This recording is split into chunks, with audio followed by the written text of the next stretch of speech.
Okay, it's May 19th, 2026. This is the committee of conference between the House and the Senate Institutions Committees. And we're going to hear from Doug Farnham. I don't know your titles. Chief Recovery Officer. Chief Recovery Officer, and we're going to be hearing about the proposal to give authority to the administration to sell 110 State Street. And that's all that we'll do in this meeting. And some of us will be going to see the buildings after. So thank you for being here, Mr. Barnum. Thanks for having me, Madam Chair. See. So the 110 State was one of the 16 buildings impacted in the 2023 floods. 2024 floods didn't impact Montpelier, luckily. So we only have damage from that 1 year within the Capitol complex to reconcile. Over the last almost 3 years, we've been negotiating with FEMA on the best way to approach the project. And we are in the final stages of agreeing on a 428 alternative procedures project with them, meaning once all of the approvals and reviews and everything are completed and we get that agreement finalized, we would have a project budget from FEMA. It would include the codes and standards money and the hazard mitigation money. And the codes and standards money would be, we would be able to deploy on a plan that the state would write up and then would need to be reviewed and approved by FEMA, primarily from an environmental historic preservation perspective. And there's a specific set of hazard mitigation. I believe it's somewhere around, right now it's above 10 million.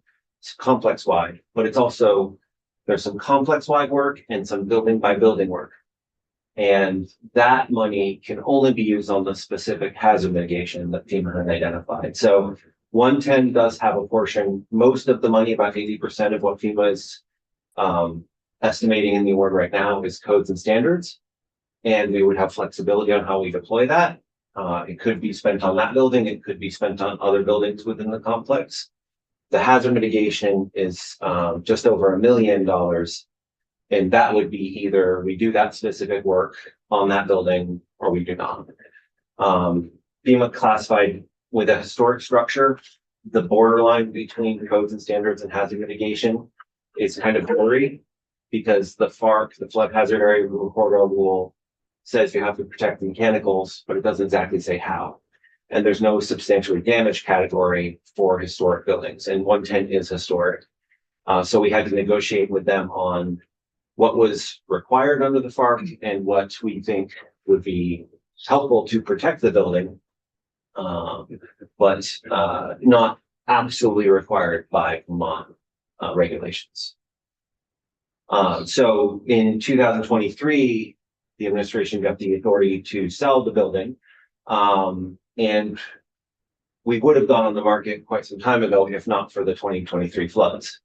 Nothing has changed significantly about the potential uses of that structure. So we'd like to retain the option to sell the building, because depending on how we use that, how that building's used going forward, if it's used for government offices, we would have to perform more repairs, more extensive work on it than if it were to go into some other uses in private sector. So I think that would be one of the main motivations to retain that flexibility, is that we don't overinvest or repair the building in a way that doesn't make sense for a potential future owner. And I've made sure to connect with historic preservation about the elements of that building that would need to be protected, and whether we retain ownership or not, any of the repairs are going to have to be coordinated with historic preservation to make sure we don't, destroy or destroy anything there. The back has been altered and a lot of the interior has been altered over time. So primarily the facade, the roof, the front, the sides, those are mostly what historic preservation is going to make sure they get protected. Okay. So when do you expect to have the answer from FEMA? It could come any day now at this point. Okay. Yep, we've reached agreement on all of the calculations and methodologies and what's damaged and what the repairs will be. And right now, the Army Corps of Engineers is reviewing that packet of work for all 16 buildings. And that review started, I think, a couple weeks ago. Great. So are there other buildings that you're thinking about selling? Other buildings to sell. We're talking about in the complex. Yeah, in this, within the FEMA. We're negotiating with FEMA for the capital complex, correct? Correct. So you're talking about any other buildings for sale within the capital complex Right. outside of 110? Right. I mean, we do have one that is already for sale, or is still for sale. I should say. So in 2023, you authorized, Wanda Noli for the record, you authorized the sale of 110, you authorized the sale of 1416 Baldwin. Is that in the That's the, capital complex? Is yeah, that in- yeah, in- and you offer, so it wasn't, so the sale of 110 is not because of the impact of FEMA. No, but I misstated that. But so in the work in terms of the damage that was done in 23. 110, well. That's what you're working with, is in the capital complex, what was impacted by the flood? Yes. Was 14 Baldwin But that- impacted by? No, but that is for sale. I was answering what other building. Right, but within I'm the just, complex. that's separate from the flood situation. Yes, it is. So any of the buildings that were impacted by the flood, currently only 110 is, we have authority to sell. Correct. Yes. But there are other properties that you directed BGS to sell within the capital complex. Right. And 110 we haven't sold, and 1416 Baldwin, we have not. There's been one since. And we sold one on Baldwin. I think it's 9. Please don't hold me to that street number. That was just last year. I think we finalized that sale. So the only building for sale impacted within the complex by the flood is 110. Right. And we haven't specifically identified any other of those 16 buildings that it wouldn't necessarily make sense to sell at this point. Part of the reason we haven't crossed that bridge is that for a lot of the smaller historic structures, the use wouldn't actually change the repairs done on those buildings very much because they're single story, they're smaller buildings. They would be repaired depending on where they were, that would drive the repairs to those structures. It wouldn't necessarily be whether they're used for this use or that use. 110 being a taller multi-story structure, the use of it drives the repairs much more significantly. So is there a repair scenario in the FEMA documents for 110? Yes, the estimated cost to do codes and standards repair was constructed for all 16 buildings. And that's what the Army Corps of Engineers is reviewing right now and making sure they agree with those cost estimates. Okay, that makes sense. And so then if we didn't have those repairs to do because we had sold the building, would FEMA take away that funding? Under the 428 structure, we would retain the codes and standards funding. And if we didn't do the hazard mitigation work, the roughly $1 million work, we wouldn't get that funding. That funding is action specific. But it wouldn't, 110, if we had sold 110 before the flood, it would not have been a part of our calculation, I think is the question. Well, correct, yeah, if Exactly, we didn't own it, it wouldn't be eligible. No, for I- FEMA assistance. Right. No, I was expecting that, if we had based our cost on repairs to that building, that the federal government would, reduce our Allowable. Right. it's just the And that- amount of money that they're sending us by that amount. But And it that- sounds like they wouldn't, or it would just be a partial, and not significant. Under Not as standard public assistance project, that would be true. Standard public assistance, you have to stay in state ownership. If we had sold it before the 428 package was finalized, then that would also be true because it would no longer be in our ownership at the time of the project. But 428 alternative, they're called alternative procedures because they're intended to do something different and flexible. And with Waterbury, we demolished multiple buildings, we sold some structures, we moved the chess pieces around a lot. And so FEMA doesn't, once they agree on it, it's called a fixed cost offer because once they agree on the budget, whatever you do forward from that point, the money just has to be accounted for properly and has to be, environmentally and historic preservation approved. But there's much, much more flexibility, and it's not a one-for-one. Like with FEMA under standard PA, they check what you were doing in that building, and if you replace that function somewhere else, you have to show them, okay, I moved these people to this other building, and it's very linear. And the 428 removes that direct relationship between the structures and the agreed upon budget for the repair project. Okay, thank you. That's all. So when you're talking about the codes and standards within what would occur within the 428, it's codes and standards, basically just to get the building running. But it's not for a specific use. Like if it went into office use, then those like ADA codes would kick in, which are different than the basic codes and standards that you need to put into that building with the FEMA dollars. Right. So the credit that we get as part of the 428 is estimated based on government use. So based on the state of Vermont using it going forward. And so the scenario for Vermont might be if we decide to sell it we find a buyer that has a good use for the building and it can be more efficiently repaired because it's not being used for government use, they spend less on the repairs and we're able to put our money into repairing the complex or improving the complex in other ways. So that would be a win-win. And that's the primary reason to retain the flexibility is so that we might be able to find that more cost-effective solution for both parties. Are there other buildings that you want to do this for?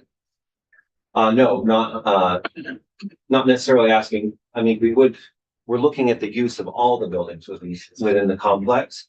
But at this time, none of the other buildings would necessarily make sense to sell to a private party at this time. Interesting.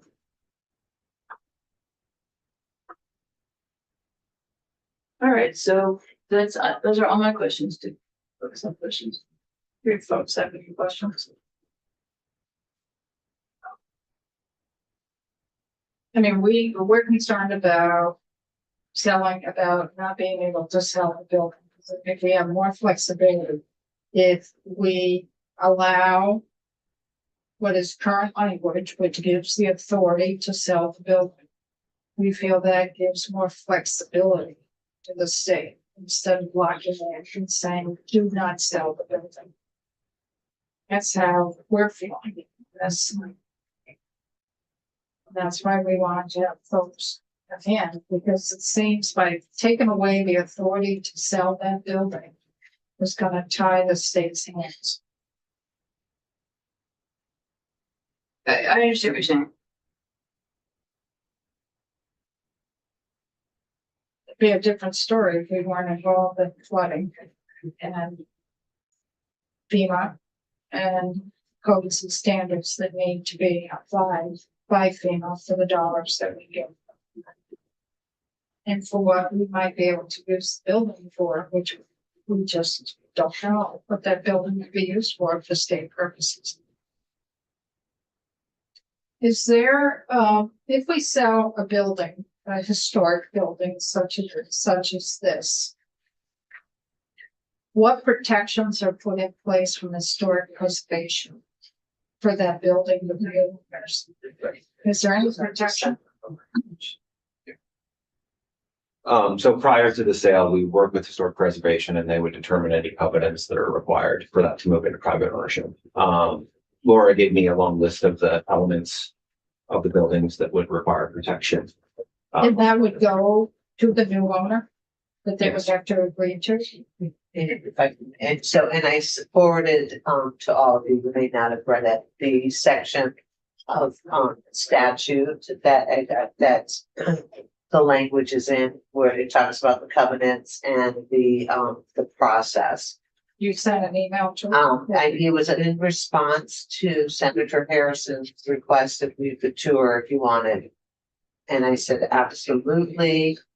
And that was, I'm just trying to go to it for some. Oh, okay.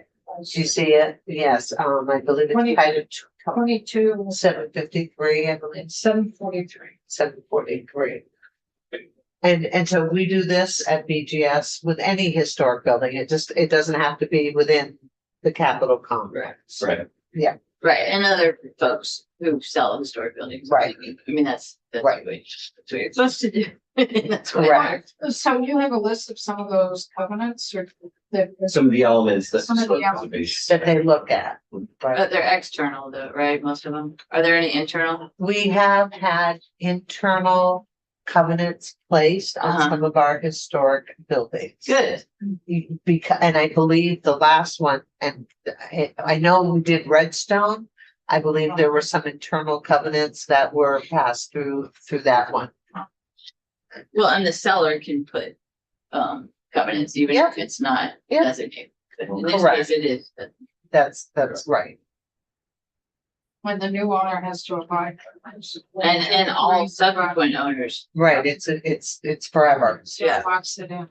Uh-huh. Okay. Okay. Anything else?